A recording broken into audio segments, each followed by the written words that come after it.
3, 2, 1. This is the Phantom of Many Topics. Today is January 17th, 2022. We are at the British Museum in London, United Kingdom, and this is part 2 of the Chinese video. These are horses from the Tang Dynasty, Tang Chao, and those front ones were horses. These are camels, and we just did the Silk Road part. We're gonna start with the Tang Dynasty, which was a significant dynasty after the Sui. And the Sui basically just reunited China after a period of disunity. Tang Dynasty begins in the 8th century, which is the 700s. And here is some of the potteries from that. Here we go, pottery, ceramic. And these are hairbrushes for the ladies. Okay, during the Tang Dynasty, the ladies who were considered full-figured, in other words, fat, were actually considered beautiful, because if you were fat, then that means that you had a lot to eat, and that was considered beautiful. So, kind of opposite of today's standards. But here's some more potteries. And they used glaze for their pottery, different glaze colored ceramics. I did glaze coloring in as a child in art class. I don't know if kids have art class anymore, but back then we did. Okay, so this is a statue of a Buddha.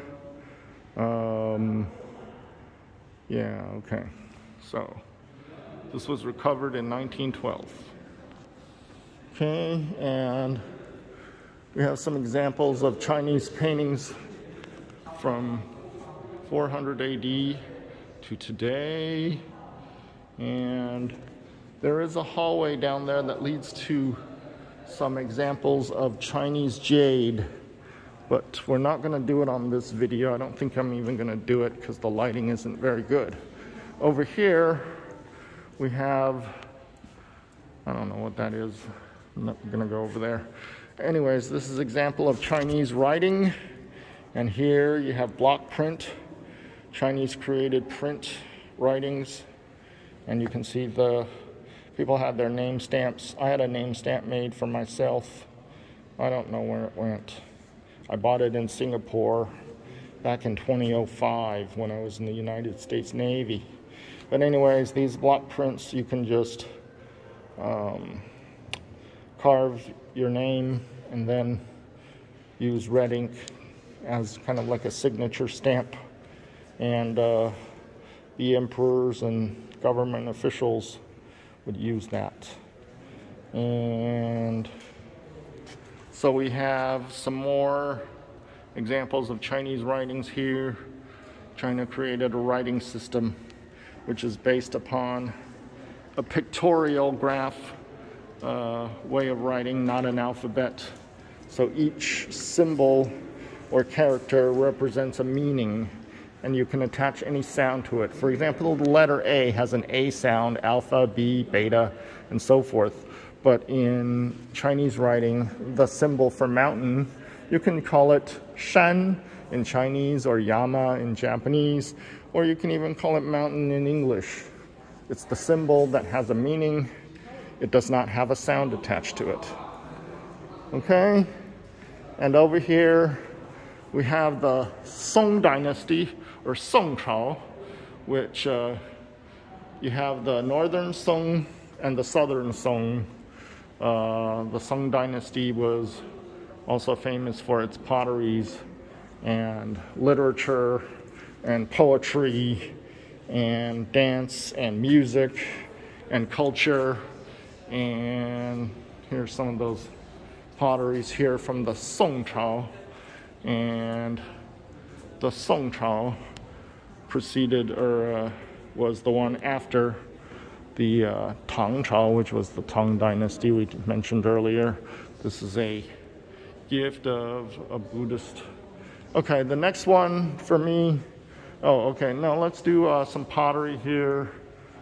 Okay, so we're beginning in a time period called the Yuan Dynasty, which was ruled first by Kublai Khan, and that is the Mongol invasion of China. Now, this dynasty is very significant to me. Oh, by the way, this is me. And so about 2 years ago, I took a 23andMe genetic test, and I tested positive for being an ancestor of Genghis Khan. And that is the CM217-2B genetic haploid. And I am one of those people who have a direct genetic link to the Genghis Khan, Genghis Khan, and later on his grandson Hubilie.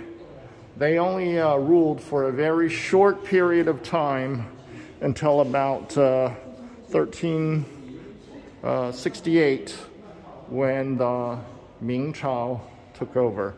Yuan means original. They did try to invade Japan twice, but they failed both times. There was a typhoon that came and wiped out the navies. Okay, and over here, I think we're starting the Ming. Yep, here is Ming beginning in 1368, and there was a peasant. He had an ugly face. He had pock marks on his face, like, I don't know, possibly due to smallpox or something. But he eventually became emperor. And during the Ming they started using fireworks. Well, actually, during the Yuan Dynasty, they had some fireworks as well, but they started using fireworks as weapons. And then the Europeans were introduced to gunpowder, and then you know the rest of history. So again, here's Ming. And Ming uses a very special porcelain. The dye is cobalt, and you see this kind of pottery eventually makes its way to a place in the Netherlands called Delft, where they did porcelain pottery like that. Okay, now this one is, I don't know, he's just some sort of scholar. Okay, so here's late Ming, okay.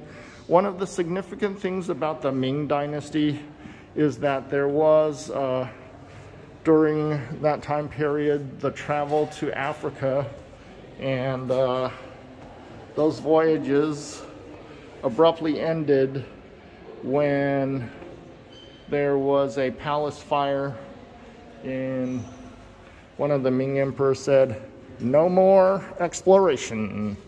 Yep, no more exploration. And then the reverse started happening, and then after that, the Portuguese came over and created a new situation in China entirely.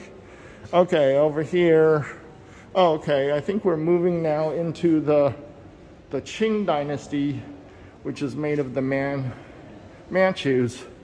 Because my last name is similar to sounding to one of their banner tribes, I thought I was related to them, but when I tested, I was surprised to find out, no, I'm not related to the Manchus at all. I'm a Mongol.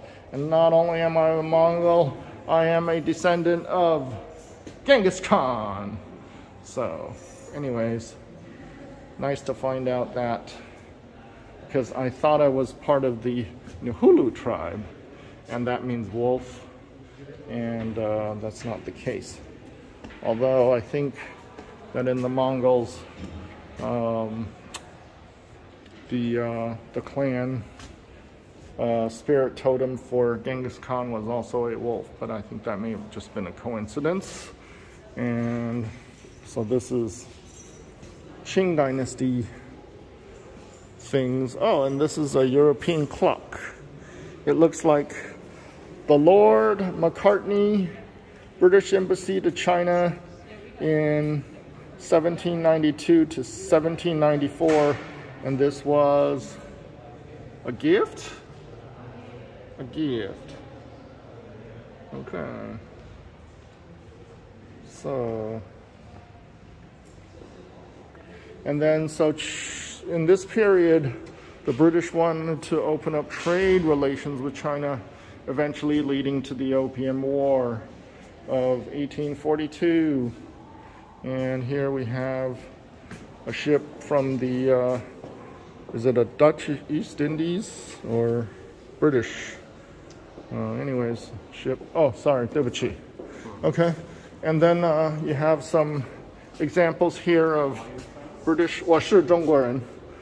Okay, and then we have things that came from the West, or a mixture of things. Anyways, so during the 1800s, we call it the century of national humiliation, beginning with the first losing of the Opium Wars, and then after the second, we lost Hong Kong, and we didn't recover Hong Kong until like 1997, something like that.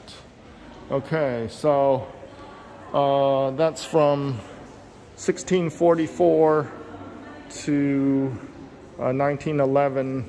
1911 is when the Republican forces took over from the Ming Dynasty. Originally, our Guofu, or country father, his name is Sun Yat-sen, Shen Zhongshen, and later on, Jiang Jieshi, Chiang Kai-shek took over around the 1920s, and then there was a war in the 1930s and 40s with Japan, and then the modern period of China, which is beginning in 1949, when the communists took over in 1949, led by Mao Zedong, and they established the People's Republic of China, 中华人民共和国, and then the Republic of China, 中华民国, evacuated to Taiwan. And I was born as a United States citizen in Taiwan in 1971. And that's my personal history. And this is some of the stuff that remains. Okay, so modern China begins in 1911 and goes to today. Okay, thank you for watching this video. Bye-bye.